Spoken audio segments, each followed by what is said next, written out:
नमस्कार मु सुश्री आपण मानक स्वागत करुचे मो चैनल मो घर रोसई को मुझे आपण मानक सहित शेयर करने जाऊँगी गोटे टेस्टी टेस्टी स्वीट रेसिपी।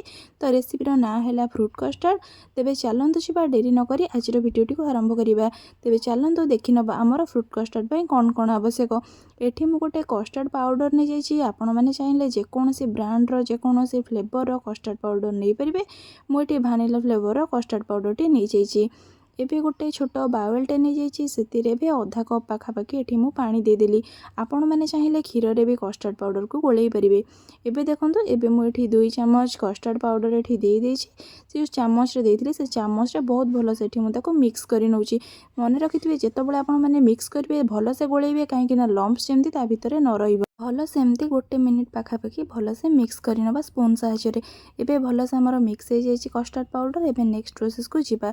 एबे गोटे कड़ाई नहीं कि से क्षीर नहीं आपण आपण मेम्बर अकॉर्डिंग क्षीर कम बहुत भी करें। क्षीर को मुझे किसी समय फुटापी नहीं जाइए। देखो क्षीर ये मुझे मीडियम फ्लेम रे क्षीर को किसी समय ये फुटे नौचे। एबे धीरे धीरे क्षीर जो फुटा आरंभ कर 2 चम्मच पाखापाखि चीनी नहीं जाइए। चीनी पकईकि एमती गोटे चामच साहाय्य बहुत भल से मैंने गोलई देवे जमीती कि चीनी बहुत भल से ये मिक्स हो। चीनी पकई सारिकी क्षीरटी को आम फुटापी छाड़ीदेवा। जमती देखूँ ये आम क्षीर रे धीरे धीरे बॉयल आसवा आरंभ हो गला। जितेबाला क्षीर रे बहुत भल से बहुत जोरे बॉयल आसो से मिक्स करवा रखीदा कस्टर्डर पाउडर स्लरी को। तेज देखो से कस्टर्डर स्लरीटी मुझे पकई देती भल से गोलई दूसरी। देखो तो भल से आपण मैंने गोटे मिनिट जाए मिक्स करेंगे कहीं जमी भितर किसी लम्प्स न रही सहित कस्टर्ड पाउडर टी बहुत भल से क्षीर सहित मिक्स हो। देखो आमर ये भल से मिक्स हो गला क्षीर सहित किसी टेक्सचर भी एमती पूरा क्रीमी पलि आसला। तेबे चलतु ताको एबे गैस ऑफ करके किसी समय बाहरी करनबा। एबे देखंतु एबे जेमती बाहर को बाहरी करी नैछि एमती तार पूरा क्रीमी टेक्सचर पळै आछि। बाहर किछि समय ठंडा हो जाबा परे ताकू एठी पाखापाखि 2 घंटा पर्यंत फ्रीज रखिदेबा ठंडा होबा पय भल से। तेबे एबे 2 घंटा बीती गलानी। एबे फ्रीज टू बाहरी करी नैछि कस्टर्ड। देखंतु एठी केमती कस्टर्ड हमर भल सेठी बसी जाइछि। तेबे चलंतु छिबा हम कस्टर्ड रे एबे हम फ्रूट को मिक्स करिबा। तेबे सेथि पय मु किछि फ्रूट्स नै जाइछि। एठी नै जाइछि किछि छोट छोट कटा जाइथिबे सेव किछि अंगूर आ किछि डाळिंब मंजी आ एठी छोट छोट काटी रखिथिबा कदली एठी मु नहीं जाइछि। आपण आपणक मन पसंद अनुसार जेकोसी फल भी नहीं पारे।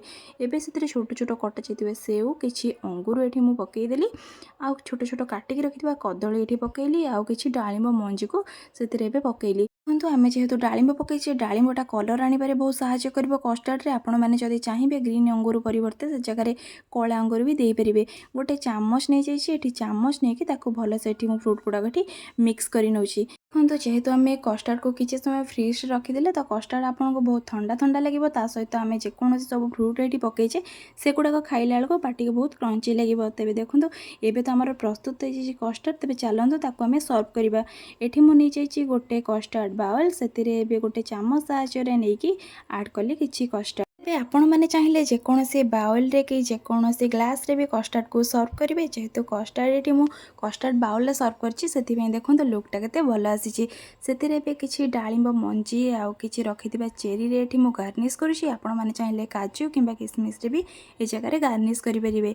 तेबे देखंतु एबे हमर प्रस्तुत हो जाइछि ठंडा ठंडा टेस्टी फ्रूट कस्टर्ड। तेबे केबे आको घरे ट्राए करंतु समस्त को खुआंतु।